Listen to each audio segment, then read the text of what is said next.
Welcome, ladies and gentlemen, to another Glacial Geek Kill Team Battle Report. I'm Phil, the Glacial Geek, coming to you here from Savannah Line Games in Pooler, Georgia, where I'm about to fight a kill team battle between my Dark Angel Intercessors and Harris's Kroot. So the story that we've got going on here is that the Dark Angels were engaged in a major conflict with the Tau on this planet. Elsewhere on this planet, the two main forces were engaged in heavy battle, but a flanking defensive force of Dark Angel Intercessors in this location came across a scouting force of Tau mercenaries, the Kroot, as they made their way through this sector of this settlement, and the Intercessors engaged to try to wipe out this Xenos threat before they managed to find what they needed to, or continued to cause more trouble for the Imperium and the Dark Angels in particular. So that's the story that we've got going on here. We're going to be playing the Domination mission, which is from the main core rulebook. Essentially, there are 5 objectives on the table here. You can perform an action on them to claim the ground, and it becomes yours until it's claimed by your opponent. At the end of each turning point, if you've claimed 2 objectives, you get 1 point. If you've claimed more objectives than your opponent, you score another point. If you claim an objective in your opponent's deployment zone, you score a point for each of those objectives that you control.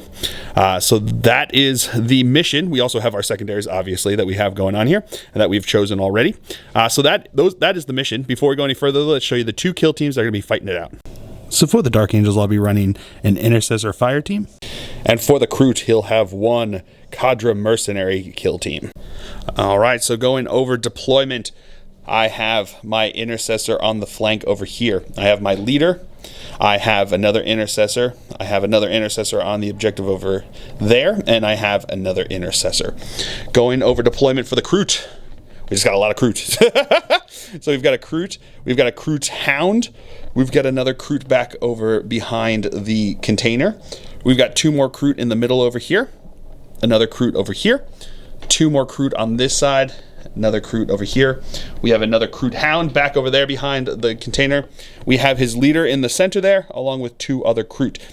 So the 2 here with their markers are going to have Kroot hunting rifles, and then this one over here marked combat is going to have a what's this called? Something knife. Carving knife over there, just to distinguish them from each other. Skinning knife, not carving knife, skinning knife. Yeah, exactly. At the end of the day, it's cutting stuff. Cutting meat. So that's deployment. We are now going to move into the scouting phase. So essentially what happens here, this will determine 3 different options that we can choose from. We have a choice of fortify, which will allow us to set up another barricade. We have a choice of infiltrate, which allows us to change one of our engagement tokens during the first turning point. Or we can recon, which allows us to have a free dash move before the game starts. So that's what we can do with our different with the different ones. It also will determine who has initiative on the first turning point, essentially using a rock paper scissors method, so that fortified beats infiltrate, infiltrate beats recon, and then recon beats fortify, and that will allow us to determine who will go first. If we both choose the same one, then the attacker, who was the attacker? I think, yeah, Harris was the attacker. So if we both choose the same one, the attacker gets to choose which one he wants to go with. So we are now going to do our show in here. 1, 2, 3. My opponent chose 1, I chose 3. So my opponent will set up another barricade, and I will have a free dash action. And because I chose 3 recon, I beat out his fortify, which allows me to have initiative going into the first turning point. So we will take care of that. We'll come back to you with the first turning point. So into the strategic step of the turning point here, we both gained a CP. We started with 2 CP because we both had our whatchamacallit.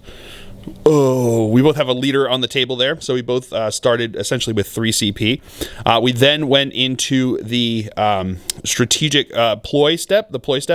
My opponent spent 1 CP on perfect ambush, which allows him to change his engagement order on all of his operatives at any point if he wants to, in the first turning point there, which is pretty cool. as he basically he gets to treat them as if it's like the second turning point, which allows him to change it as he activates them, which is pretty cool. And I spent 1 CP on Bolter Discipline, allowing me to do the shoot action twice with my guys. We then have the reveal target step. Did you have any you wanted to do? I am going to reveal central control, reveal this attack op at the target reveal step of any turning point. At the end of any turning point, if the total APL of friendly operatives within square of the center of the kill zone is greater than that of enemy operatives, you score 1 VP. And let me see this other one.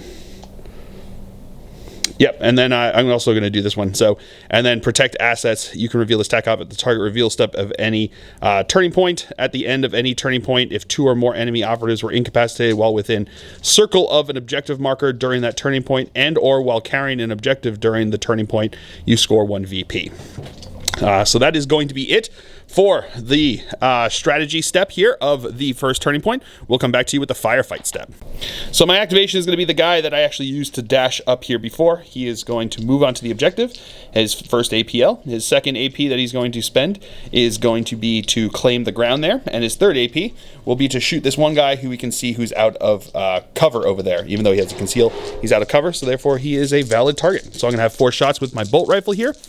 These are going to be hitting on 3s. It also, if I get any crits, it will reduce his defense by 1. It's a P1, so. Press special rule. So I do get the 1 crit, so it's going to have the 2 dice. And 6s. Looking for 6s. Getting both! Okay. That's not bad. So you can cancel out my crit and one of these. So I think you're going to take, 1 second. Yeah, so he will take 6 damage, which will leave him with 2 wounds left, which will leave him wounded. Now my opponent is going to activate his guy over here. He will switch it to engage, which he can do because of that stratagem that he spent. He will use this, he will claim ground on this objective over here, and then he will fire into me. He's got the 2 APL, so it's going to be claiming ground and then firing into me over here. So we've got, what, 4 dice looking for? 4s.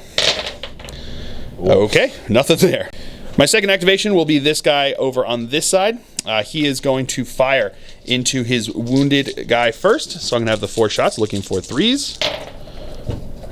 Do get that, so it is going to be 2 dice here with 2 other regular hits, looking for 6s. Oh, no, you can't live because he's going to get, at least one's going to go through, so he will be removed.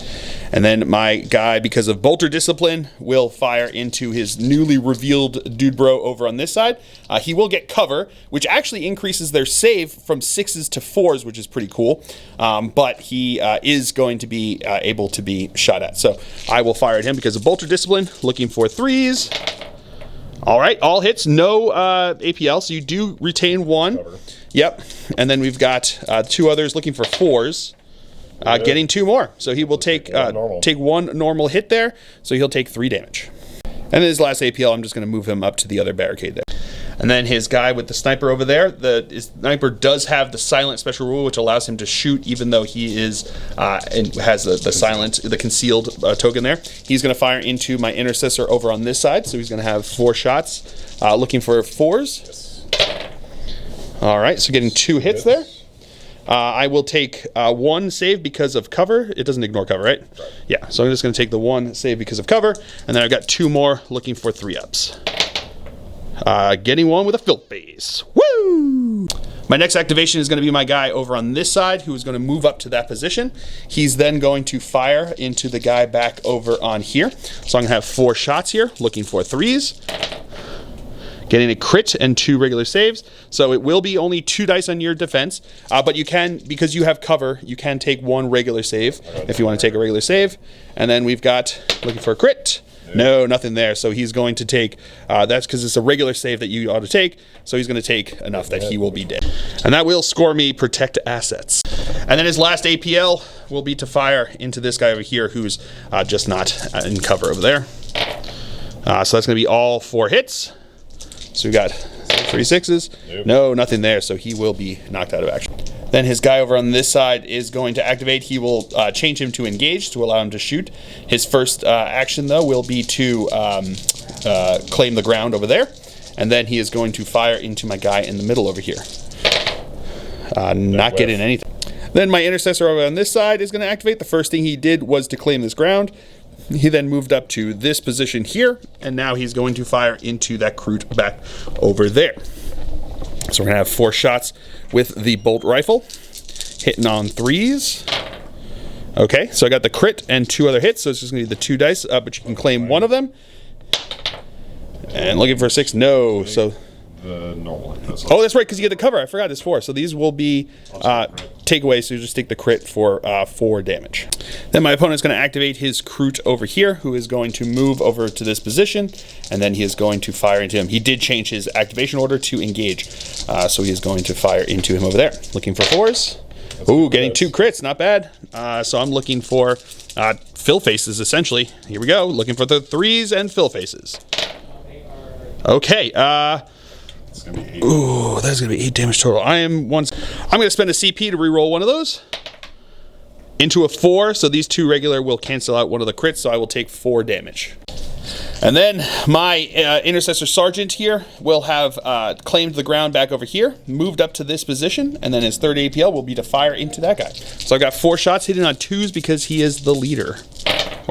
Because he is fancy. All right, so it's going to be AP1 because of that crit there, and then you're going to take 1 regular because of your cover, and then you have 1 more looking for a 6. No, nothing there, so that will kill him because he only has the 4 wounds.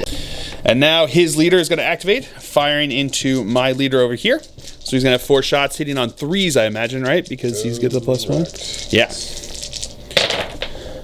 All right, he's getting a crit and 2 regular hits there. I'll CP this. Going to spend a CP to reroll 1.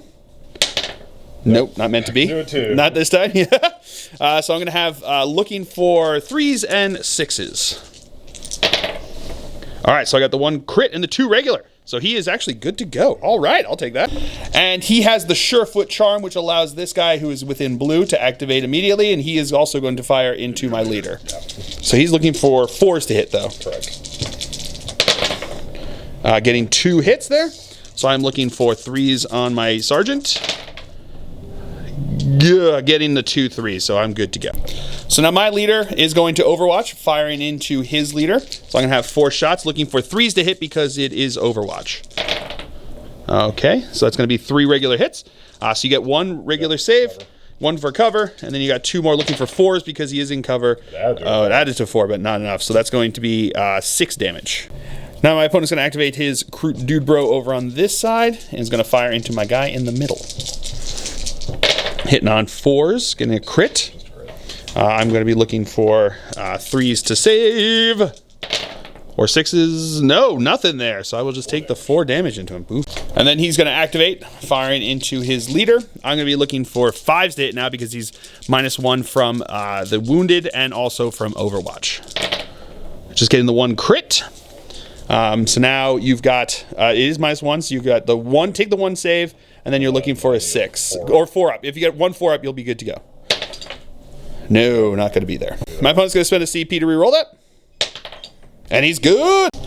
And then he is going to activate his combat guy over here with the skinning knife, who is going to charge into my dude bro in the middle. He is going to be having, I'm going to have 4 dice looking for 4s because I'm wounded. And you're going to have 4 dice looking for 3s, and I do like 3 4 damage, and you do 3 5 damage. So here we go.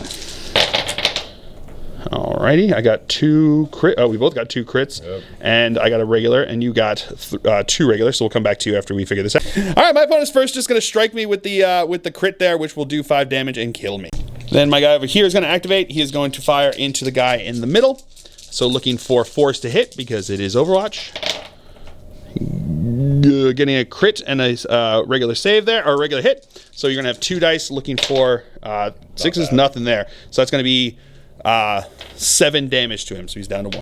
My opponent is then going to activate this guy over here, who is going to activate, go into engage, and then shoot at my leader.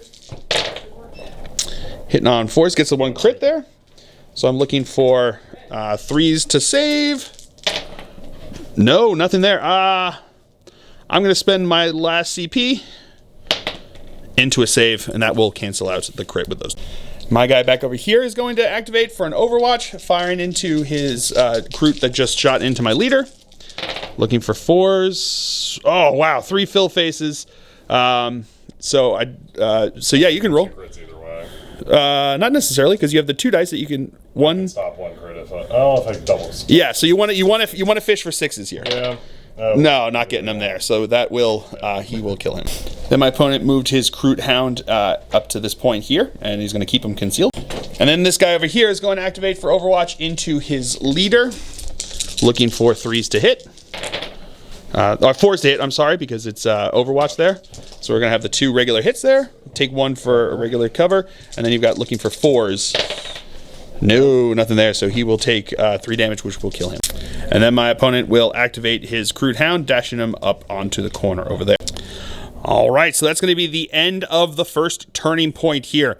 I did not score central control because my guy is just out of square of the center there, and I think your Kroot Hound may be just within. Yeah. If my guy was in, his Kroot Hound would have been in, which would have given him the APL advantage over my leader there. So I did not score that. Did you reveal any of your tag ops or anything? Nothing there.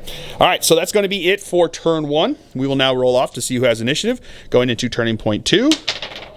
Opponent rolled a 1, I rolled a fill face, so it will be to the Space Marines here again on turn point 2. Into turning point 2 here, we move into the strategy step. We both gain a CP. I then spent 1 CP on Bolter Discipline. My opponent did not spend any CP on strategic ploys. We then moved into the target reveal step. I revealed Hold the Line, which essentially says that you can reveal this tech op at the target reveal step of any turning point after the first. At the end of any turning point, if there are no enemy operatives within red of your drop zone, you score 1 VP. And my opponent did not reveal anything at this point. So that's going to be it for the strategy step. We will come back to you with the firefight step. All right, so now my Intercessor Sergeant is going to start us off here by charging into his Kroot in the center. I have a power weapon there, so I've got 4 attacks looking for 3 pluses. It does have there, so I got 2 crits and a regular hit, and then I will just strike with the first one, which will kill him off. And then his 3rd APL will be to fire into his Kroot over here on the objective, hitting on 2s because he is a Sergeant. Alrighty, so that's going to be 2 regular hits. Take 1 regular save, and then looking for 4s.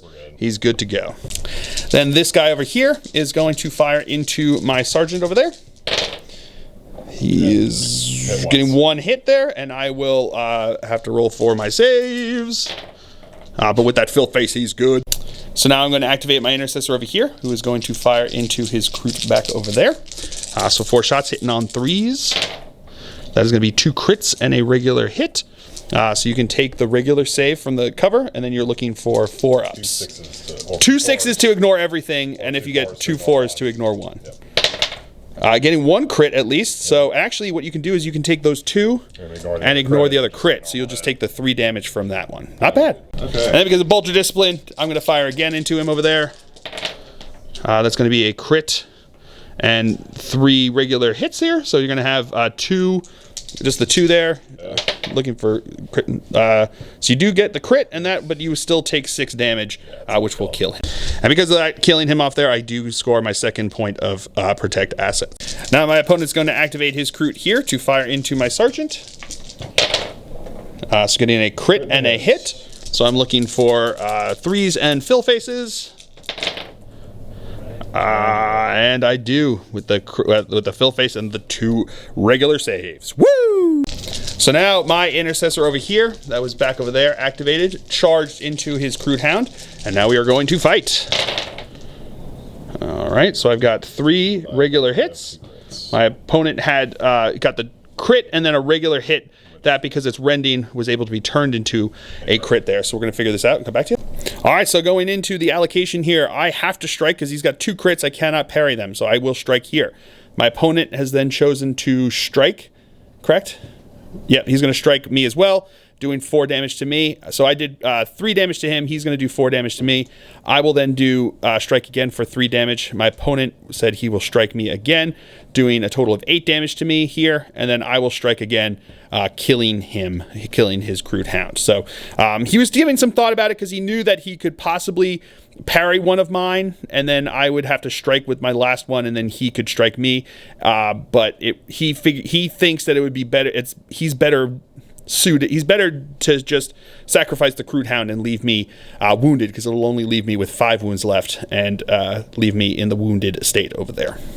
And then my last APL charge fought, I am going to shoot into his Kroot over here, looking for 4s to hit now because he is wounded. Getting a crit and a hit. You are in cover over there, so you can take a regular save if you want, and then you're looking for a 6. No, nothing there. So he will take, you block that regular one, you'll take 4 damage. And then his sniper over here is going to fire into my wounded dude bro over there. That's going to be a crit and a regular hit. So I'll take a mortal wound. So I will be taking a mortal wound because of that crit. I'm then looking for some saves here. I did get a crit and a regular save, so I'll just take the mortal wound there and leave me at 4 wound. My guy over here is going to activate and move into position there, and then he's going to fire into this Kroot over here, looking for 3s, getting a crit and a regular hit. I think you do get cover from where you're at there, so you will be able to do that one, and then you're looking for a 6. No, so he will take 4 damage, which will kill him. The other sniper is now going to activate, firing into my wounded guy. That's getting a crit, does a mortal wound, and he has a crit and a regular hit. I'm looking for saves here. Do get those, so I do take the mortal wound though. And then his, so I would have had an overwatch there, but none of his guys were actually eligible targets. Everyone had concealed and was in cover, so I couldn't shoot anyone. So then he activated his Kroot Hound, who charged into my intercessor over here, because they've got a base of 4 circles, which is pretty good for movement. So he made a big old charge there. So now we are going to attack. I've got -1 to hit, so hitting on 4s. Effectively, I did get because of rending. Yeah, because of rending, he got the 2 crits. I got the crit and that. So you're going to be activation. So you're just doing the crit, which will take me out of action. And then my opponent revealed Rob and Ransack. So it is you reveal this tech op when an enemy operative is incapacitated by a friendly operative within triangle of it, and that friendly operative is more than square from other operatives, which he is. This bottom part here is wrong on the card. He just scores a VP, and if his guy survives to the end of the game, he will score another VP. So he scored a VP for that, and that is going to be the end of the turning point here. I do score a point for hold the line. I do score a point for central control, and my and then I control 3 of these objectives, so that will give me another 2 points for that, and you have 2, which will give you a point for that. So I think that's going to leave us at 6 to 3 at the end of turning point 2. So now we will roll to see who has initiative going into turning point 3. Opponent rolled a 3, I rolled a 1, so it will be the Kroot have the initiative here in turning point 3. All right, I should have mentioned that it's actually 8 to 3, because I forgot I've scored 2 points for protect assets, 1 each for control, central control, and hold the line, and then I've controlled, had 2 claimed grounds, and claimed more for 2 turns there, giving me 8 points to my opponent's 3. So now we are going to go into the strategy step here of turning point 3. We both gain a CP, putting my opponent at 2 CP, me at 1 CP. I'm then going to spend 1 CP on shock assault, allowing me to fight twice during this time if I want to. And my opponent is going to spend 1 CP on, what was it again? Hunting Call, which allows him, if he allows him to reroll a die in close combat whenever they fight, which is pretty good. So that is going to be it for that. We are not, nobody has any tac ops to reveal here, the tac op reveal step, so we are going to move into the firefight step. And now my opponent is going to start us off here by charging into me with his Kroot Hound into my sergeant there. So I am now going to, we're both going to roll for the attacks here. Oh, buddy. I'm going. Thankfully, I can reroll die. Yeah, you can reroll die. I'm also going to spend, oh no, I don't have any CP to roll. So I just have the regular hit. You have 3 regular hits. One second, we'll come back. And my opponent's going to spend a command point to reroll the other one into a regular hit there. So I imagine your first thing will be to parry my attack here, and then he is going to have 3 regular that go through, so that's going to do 9 damage to me, which is pretty good. I'm now going to activate the intercessor that was over here, who's going to charge into his Kroot Hound over there. So I'm going to have 4 attacks. I'm going to be looking for 2s to hit because I get +1 for having my other guy in support there. All right, so I've got 4 regular hits. Let me check the order. 1 second. All right, so my opponent's the hunting call is only when they perform the fight action, so he doesn't get to reroll this time. So I had 4 regular regular hits, and my opponent had 3 regular hits. So I first parried his, he struck me, I parried his third, and then struck him with the other 2 there. So I did 6 damage to him, leaving him with 2 wounds left. My opponent did 3 damage to me, leaving me with 10 wounds left. And then because of Shock Assault, I will fight again into him over there. Hitting on 2s, so I've got 3 regular hits there. My opponent got 2 crits, so we'll come back. I'm just going to strike with the first one, which will take him out of action. So now my opponent's sniper over here is going to fire into my sergeant. Getting a hit. I already spent my CP. Yeah, you spent the CP there. And I get the save there, so he's good to go. My guy over here is going to activate, move on to the objective, and claim it. And then his other sniper is going to fire into my sergeant. Getting 1 hit there. Making the save with a fill first. And then my last activation here is going to be my sergeant, who's going to move and dash onto the objective over here and then claim it as well. So that is going to be the end of turning point 3, and that's where we're going to call this, because at this point I'm going to score 4 points, right? Yeah, 1, 2, 3, 4 points at the end of this turn. I'm also going to I'm going to score another 2 points for my secondaries, hold the line, and central control. And my opponent is going to be, he's only got the 2 guys left over there, so it's not going to be, not a whole lot that he could do to come back for, because I'm going to score 4, 5, 6, so I'm going to be at 14 points to your number of points I have. Yeah, 14 points. I'm going to be, just this turn, so I'm going to be at 14 points to his 3, so there's nothing much more we can do there. So the Dark Angels have successfully cleared the Kroot scouting mission here. I do believe that the dice definitely favored me in this game quite a bit. But it was a ton of fun. It was cool to see Kroot on the board. I haven't seen them in a long time, so it's fun to see them on the board. And I think there's potential, certainly potential with them, with the number of guys that you can have and what you can do.